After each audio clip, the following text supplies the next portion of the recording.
নমস্কার, রিপাবলিক বাংলায় আপনাদের সবাইকে আরও একবার স্বাগত। বাংলার প্রাইম টাইম নিয়ে আমি ঈশান দেব রয়েছি আপনাদের সঙ্গে। আমার সঙ্গে রয়েছে বিশাখাও। অনেক বিজ্ঞ, অনেক জ্ঞানী গুণী মানুষের, অনেক প্রতিষ্ঠিত মানুষের, নিজের নিজের ক্ষেত্রে অনেক লব্ধ প্রতিষ্ঠিত মানুষের জীবনের উপলব্ধি হলো এই যে আপনি যদি অধঃপতনের পথে যেতে চান তাহলে সেই পথে আপনাকে ঠেলে দেওয়ার, আরও বেশি করে ঠেলে দেওয়ার লোকের নাকি অভাব হয় না। একই সঙ্গে তাদের এটা উপলব্ধি যে আপনি যদি ভালো কাজ করতে চান তাহলে আপনার পা টেনে ধরার লোকেরও অভাব হয় না। অর্থাৎ খারাপ কাজ করলে সাহায্য করতে লোকে এগিয়ে আসবেন, ভালো কাজ করলে পা টেনে ধরবেন। ঈশ্বরচন্দ্র বিদ্যাসাগরেরও এই উপলব্ধি হয়েছিল সম্ভবত। বিধবা বিবাহের প্রচলন ঘটানোর চেষ্টা যখন করেছিলেন। রাজা রামমোহন রায়েরও সম্ভবত এই উপলব্ধি হয়েছিল যখন সতীদাহ প্রথার মতন ভয়ঙ্কর প্রথার নিবারণের জন্য লড়তে শুরু করেছিলেন। কিন্তু সেই যুগ আর এই যুগ, তার মধ্যে ফারাক বোধহয় খুব বেশি নেই, কারণ সেই সময় দাঁড়িয়ে তাদের যে উপলব্ধি হয়েছিল আজকের যুগে দাঁড়িয়ে আমরা দেখছি এই ভারতীয় উপমহাদেশের দুজন সর্বোচ্চ রাষ্ট্রনায়কের একই রকম উপলব্ধি প্রায় হচ্ছে। ভারতের প্রধানমন্ত্রী নরেন্দ্র মোদী, বাংলাদেশের প্রধানমন্ত্রী শেখ হাসিনা, তারা দুজনে মিলে, তাদের দুজনের সরকার হাতে হাত মিলিয়ে গোটা এশিয়ার মানুষের স্বপ্ন পূরণ করার মতো একটা প্রকল্পকে এগিয়ে নিয়ে যেতে চাইছেন। কিন্তু সেই প্রকল্পের মৌ স্বাক্ষরিত হওয়া মাত্রই এমন বিভ্রান্তিকর প্রচার তাকে কেন্দ্র করে শুরু করে দেওয়া হয়েছে যাতে গোড়াতেই সেই প্রকল্প বাধা পেয়ে ভেস্তে যায়। এইরকম একটা চেষ্টা শুরু করা হয়েছে। ট্রান্স এশিয়ান রেলওয়ে, গোটা এশিয়া মহাদেশ, যেটা এই পৃথিবীর সবচেয়ে বড় মহাদেশ, সেই এশিয়া মহাদেশের এক প্রান্ত থেকে অন্য প্রান্ত পর্যন্ত স্থলভাগ জুড়ে যাবে রেলপথের মাধ্যমে। এ এক স্বপ্ন। সেই কাজেই হাত দিয়েছেন প্রধানমন্ত্রী মোদী এবং প্রধানমন্ত্রী হাসিনা। ভারত এবং বাংলাদেশের মধ্যে দিয়ে ট্রানজিট রেলপথ তৈরি করার কাজ শুরু করা হচ্ছে। কিন্তু সেই মৌ স্বাক্ষরিত হওয়া মাত্র তাকে ঘিরে নানা রকম বিভ্রান্তিকর প্রচার শুরু করা হয়েছে। বিভ্রান্তিগুলো কি এবং বাস্তবতা কি, সেই নিয়েই বাংলার প্রাইম টাইমে আজকে পুঙ্খানুপুঙ্খ তথ্য আপনাদের আমরা দেখাবো। আমি আর বিশাখা।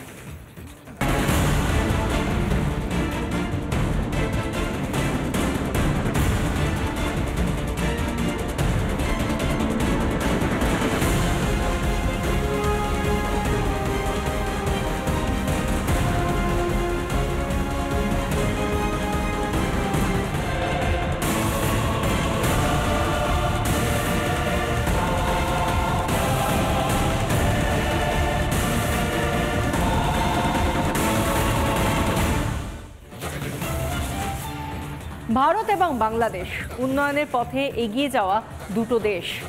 ভারতের প্রধানমন্ত্রী নরেন্দ্র মোদীর স্বপ্ন 2047 সালের মধ্যে বিকশিত ভারত গড়ে তোলা। একই সঙ্গে 2041 সালের মধ্যে স্মার্ট বাংলাদেশ গড়ে তোলার স্বপ্ন দেখেন কে? সে দেশের প্রধানমন্ত্রী শেখ হাসিনা। দুই দেশই উন্নয়নের পথে এগিয়ে যেতে চায়, আর সেই উন্নয়নের পথে যখন এগিয়ে যেতে চায় দুটো দেশ, তাদের মাধ্যম যেন হয়ে উঠতে চাইছে রেলপথ। এই উপমহাদেশে দু দেশের গুরুত্ব অপরিসীম রয়েছে। তাই আন্তর্জাতিক সীমান্তের গণ্ডি এড়িয়ে একে অপরের উন্নয়নের ভাগিদার হতে চায় এই দুটো দেশ।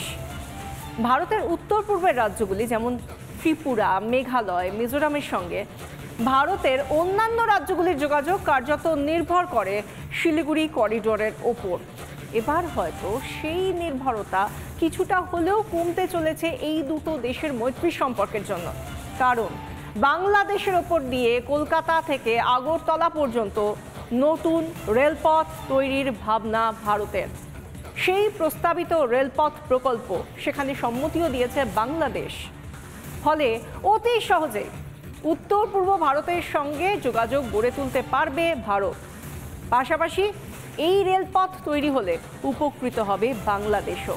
অর্থাৎ দুদেশের বাণিজ্য, অর্থনৈতিক সব ক্ষেত্রেই তাদের উন্নতি হবে।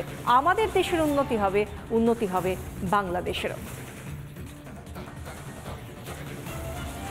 প্রথমে কিছু ছবি দেখে নি সেই প্রস্তাবিত রেলপথের ছবি, যেখান দিয়ে ভারত থেকে বাংলাদেশের মধ্যে দিয়ে ট্রানজিট রেলপথ হয়ে কলকাতা এবং আগরতলা জুড়ে যাবে। কলকাতা থেকে আগরতলা পৌঁছতে হলে যেমনটা একটু আগেই বিশাখা আপনাদের বলছিল, যেভাবে শিলিগুড়ি করিডোরের মধ্যে দিয়ে গিয়ে আসাম হয়ে শুধুমাত্র ব্রহ্মপুত্র ভ্যালি নয়, একেবারে বরাক উপত্যকা ছুঁয়ে তবে শিলচর পেরিয়ে আগরতলার দিকে পৌঁছতে হতো, সেই পথ আর থাকবে না। প্রায় 1/3 কমিয়ে এনে, পথকে 1/3 নামিয়ে এনে বাংলাদেশের মাঝখান দিয়ে ট্রানজিট রেলপথে জুড়ে যাবে কলকাতা এবং আগরতলা। সেই ছবি একটু দেখুন, রেলপথ কিভাবে কোন দিক দিয়ে এগোতে পারে। আমাদের কলকাতা থেকে এমনিতেই বাংলাদেশ পর্যন্ত, ঢাকা পর্যন্ত ট্রেন যোগাযোগ রয়েছে। একটি ট্রেন আমরা জানি কলকাতা থেকে ঢাকা পর্যন্ত যায়, মৈত্রী এক্সপ্রেস। এখন খুলনা থেকে কলকাতা পর্যন্ত বন্ধন এক্সপ্রেসও চালু হয়েছে। কোনোটা গেদে সীমান্ত দিয়ে যাতায়াত করছে, কোনোটা পেট্রাপোল সীমান্ত দিয়ে যাতায়াত করছে। এই একই সীমান্ত দিয়ে পশ্চিমবঙ্গ এবং বাংলাদেশের সীমান্তে দুদেশের মধ্যে যাতায়াতের যত পথ রয়েছে এবং রেলপথ রয়েছে, সেগুলোর মধ্যে যে কোনো একটিকে ব্যবহার করেই ট্রেন কলকাতা থেকে ঢাকা পর্যন্ত যেতে পারে এবং ঢাকা থেকে আবার সেটা যাত্রা করবে ত্রিপুরার দিকে, আখাউড়া সীমান্তের দিকে। যে বাংলাদেশের আখাউড়া সীমান্তে দুপাশেই, মানে ত্রিপুরার মধ্যে এবং বাংলাদেশের মধ্যে দুদিকেই এখন রেলপথ জুড়ে গিয়েছে। ত্রিপুরার নিশ্চিন্তপুর থেকে বাংলাদেশের গঙ্গাসাগর জুড়ে গিয়েছে রেলপথে। ফলে যে কোনো সময়, যে কোনো মুহূর্তে এই প্রস্তাবিত রেলপথের কাজ বাস্তবায়িত করার জন্য যা যা আনুষ্ঠানিকতা দরকার আর যে পরিকাঠামোগত উন্নতি করা দরকার, সেটুকু করলেই যে কোনো দিন এই রেলপথ বেয়ে কিন্তু চালানো যাবে রেল। প্রথমে পণ্যবাহী রেল এবং তারপর প্রয়োজন হলে যাত্রীবাহী। এবার আরও একটা ছবি দেখাবো।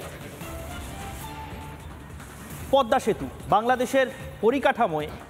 বাংলাদেশের পরিকাঠামোগত যে উন্নতি, সেই পরিকাঠামোগত উন্নতির পালকে, মুকুটে এটা একটা খুব বড় পালক, পদ্মা সেতু। এই সেতু পৃথিবীর সবচেয়ে বড় যেসব সেতু, পরিকাঠামোগত প্রযুক্তির দিক থেকে যেসব সেতু সবচেয়ে উন্নত বলে ধরা যায়, এমন সেতুগুলোর তালিকায় অবশ্যই পদ্মা সেতুর নাম আসবে। এবং এই পদ্মা সেতু, পদ্মা নদীর উপরে এই সেতু তৈরি করার পর, যে সেতু দিয়ে সড়ক পথেও যাতায়াত করা যায়, যে সেতু দিয়ে রেলপথেও যাতায়াত করা যায়, পদ্মা সেতু রেল সংযোগ, সেই সেতু তৈরি হওয়ার পর বাংলাদেশও উৎসবে মাতোয়ারা হয়েছিল। বাংলাদেশও নিজে সগৌরবে বলতে পেরেছিল যে বাংলাদেশ এখন সেই পরিমাণে সাবালক হতে পেরেছে যে দেশ এত বড় পরিকাঠামো গড়ে তুলতে পারে। এই পদ্মা সেতু কিন্তু অত্যন্ত গুরুত্বপূর্ণ ভূমিকা নেবে আগরতলা এবং কলকাতার মধ্যে এই রেল যোগাযোগের ক্ষেত্রে। কলকাতা থেকে আগরতলা পর্যন্ত যে রেল যোগাযোগ স্থাপিত হবে, কলকাতা থেকে আগরতলার দূরত্ব 1/3 কমিয়ে আনবে যে নতুন রেলপথ, যে ট্রানজিট রেলপথ, সেই পথ কিন্তু এই পদ্মা সেতুর উপর দিয়ে বা পদ্মা সেতু রেল সংযোগের উপর দিয়েই যাবে। ফলে এটাও অত্যন্ত গুরুত্বপূর্ণ। আরও একটি ছবি, এই যে রেলপথ, যে রেলপথের কথা আমরা বলছিলাম, যে আগরতলা থেকে কলকাতা পর্যন্ত, বারবার আমরা একই কথা বলছি যে এই রেলপথ কেন গুরুত্বপূর্ণ। তার কারণ এখনও কলকাতা এবং আগরতলার মধ্যে রেল সংযোগ রয়েছে। কলকাতা এবং আগরতলার মধ্যে রেল সংযোগ এই মুহূর্তেও রয়েছে, কিন্তু সেই রেল সংযোগ শিলিগুড়ি করিডোর হয়ে, আসাম হয়ে, বরাক উপত্যকা ঘুরে সেই রেল সংযোগ পৌঁছয় আগরতলায়, যাতে সময়ও অনেক বেশি লাগে, অনেক বেশি পথও পেরোতে হয়। কিন্তু বাংলাদেশ, যা আমাদের মিত্র দেশ, যে দুই দেশের সরকারের মধ্যে অত্যন্ত সুসম্পর্ক, সেই দুই দেশ এখন নিজেদের সেই সুসম্পর্কের উপর ভিত্তি করে পারস্পরিক সুবিধার জন্য এই নতুন ট্রানজিট রুটও খুলে দিতে চলেছে, তাই নয় কি বিশাখা? একদম ঈশান, তুমি যে কথাগুলো বলছিলে, যে ছবিগুলো দেখাচ্ছিলে, সেই ছবিগুলোর মধ্যে দিয়ে অবশ্যই যে যোগাযোগ স্থাপনের এখনো পর্যন্ত যে মাধ্যমটা রয়েছে, সেই মাধ্যমের ছবিগুলো দেখালে এবং যে প্রস্তাবিত রেলপথ যা বাস্তবায়নের জন্য কিছুটা সময়ের অপেক্ষা, সেই বাস্তবায়নের আগে কি কি জায়গায় সবথেকে বড় ট্রানজিট পয়েন্ট হয়ে উঠতে পারে, সেই ছবিগুলোও দেখালে। এবার আমরা একবার দর্শকদের জানিয়ে রাখবো যে কোন জায়গায় আমরা এখন আছি, বাস্তবটা ঠিক এই মুহূর্তে দাঁড়িয়ে কোথায়। সেটা হলো শিলিগুড়ি করিডোর। এই প্রসঙ্গে বলতেই হয় শিলিগুড়ি করিডোর। আমরা জানি শিলিগুড়ি শহরের যে আশপাশের যে 20 থেকে 22 কিলোমিটার যে প্রশস্ত এই করিডোর, সেই করিডোর গোটা দেশের সঙ্গে উত্তর পূর্বের 7টা রাজ্যকে কানেক্ট করছে, জুড়ে দিচ্ছে। সেই করিডোরটার উপরই নির্ভর করতে হয়। যদি পূর্ব ভারত উত্তর পূর্ব ভারতে যেতে হয়, গোটা জায়গাটায় যদি যেতে হয়, তাহলে এই করিডোরের উপরেই নির্ভর করে যাতায়াত করতে হয়।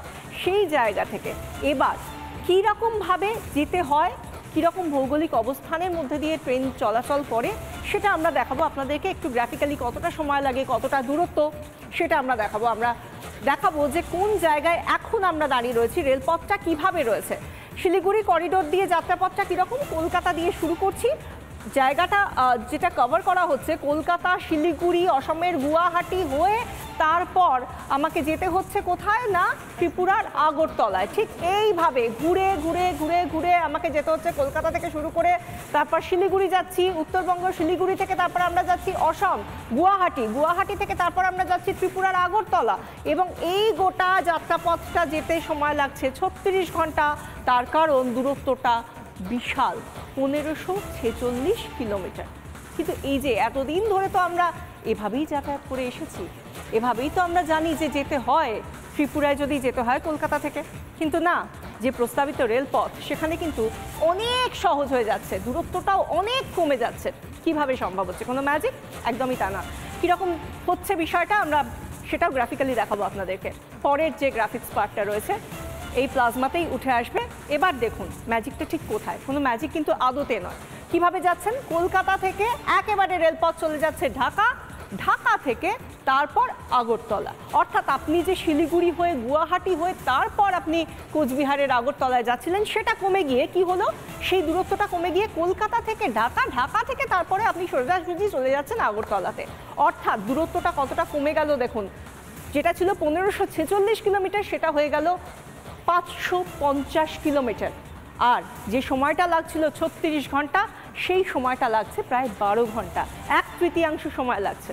একবার শুধু ভেবে দেখুন, বাংলাদেশ দিয়ে প্রস্তাবিত এই রেলপথ, এটা যদি হয়ে যায়, যদি এই প্রস্তাবিত রেলপথ, যেটা আমরা এখনো পর্যন্ত যেটা জানি যে পাইলট প্রজেক্ট, খুব তাড়াতাড়ি একটা মালগাড়ির মধ্যে দিয়ে সেই প্রজেক্টটা শুরু হতে চলেছে বলে জানা যাচ্ছে, যেটা প্রস্তাবিত এখনো পর্যন্ত প্রকল্প সূচনা হতে চলেছে, সেই জায়গা থেকে এই যদি স্বপ্নটা শুরু হয়ে যায় তাহলে ঠিক এভাবে 1/3 সময় লাগবে। এখন যা বাস্তবে সময় লাগছে তার থেকে 1/3 সময় লাগবে, অর্থাৎ 3 গুণ সময় কমে যাবে।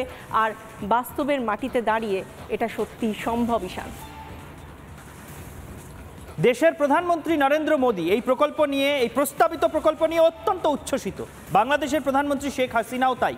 আগে শুনবো প্রধানমন্ত্রী নরেন্দ্র মোদী বাংলাদেশের মধ্যে দিয়ে যাওয়া এই ট্রানজিট রেল রুট সম্পর্কে কি বলছেন।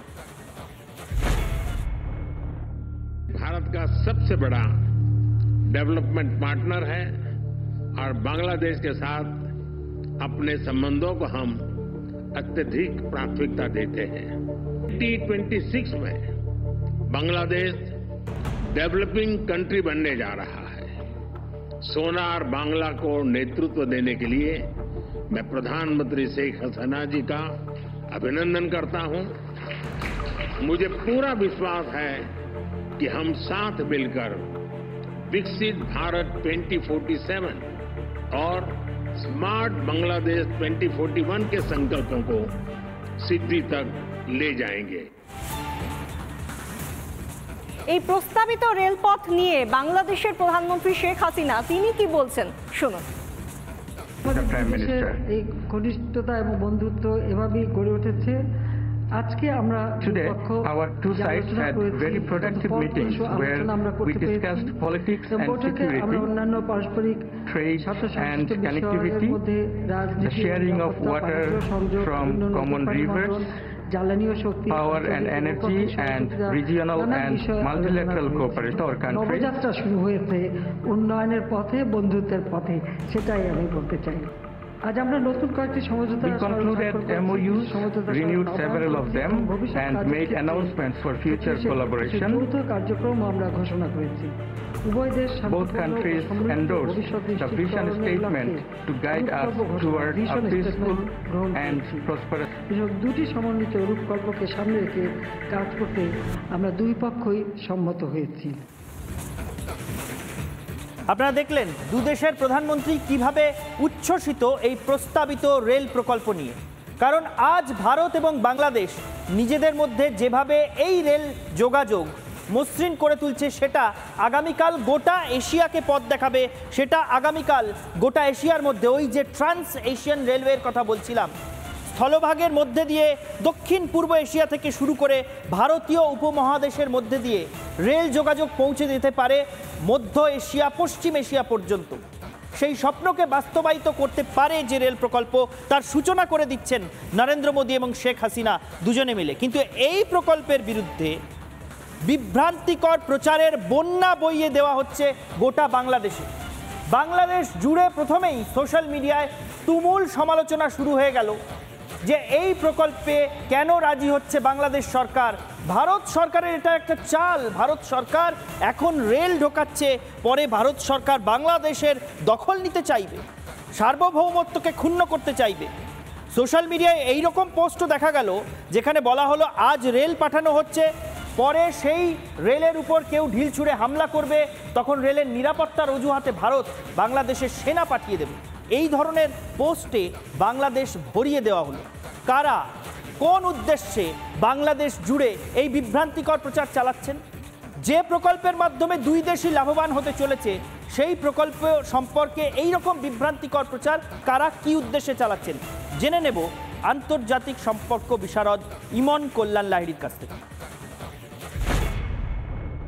এবং আমরা জানি যে স্বাধীনতার আগে কলকাতা থেকে আগরতলার যে ডিস্টেন্স সেটা ছিল মাত্র 600-700 কিলোমিটার। স্বাধীনতার পর সেটা প্রায় 1500-1600 কিলোমিটার হয়ে দাঁড়িয়েছে। বাংলাদেশ ভারতবর্ষের রেল যোগাযোগ ব্যবস্থা আমাদের স্বাভাবিকভাবেই উত্তর পূর্ব যে ভারতবর্ষ তার সঙ্গে যোগাযোগ স্থাপনের কিন্তু একটা সহায়ক ব্যবস্থা। যে ইতিবাচক দিকভঙ্গি সেটার বিরুদ্ধাচরণ করছে কিছু সংখ্যক মানুষ বা গোষ্ঠী। এবং আমরা দীর্ঘদিন ধরে দেখতে পাচ্ছি যে ভারতের সঙ্গে হাসিনা সরকারের যোগসূত্র স্থাপনের প্রেক্ষাপটে বহু জঙ্গি সংগঠন যারা বাংলাদেশে মাথাচাড়া দিয়ে উঠছে তারা কিন্তু নেতিবাচক প্রচার করছে, শুধুমাত্র বাংলাদেশ থেকে নয়, কখনো ইংল্যান্ড থেকে, কখনো পৃথিবীর নানা প্রান্ত থেকে। এবং সেই সমস্ত তথ্য কিন্তু আমাদের সঙ্গে সামনে উঠে আসছে। তো আমি আশা করব এই ধরনের জঙ্গি সংগঠন যারা ভারতবর্ষ এবং বাংলাদেশের ইতিবাচক সম্পর্ক চায় না তাদের বিরুদ্ধে কিন্তু ব্যবস্থা নেওয়া হোক।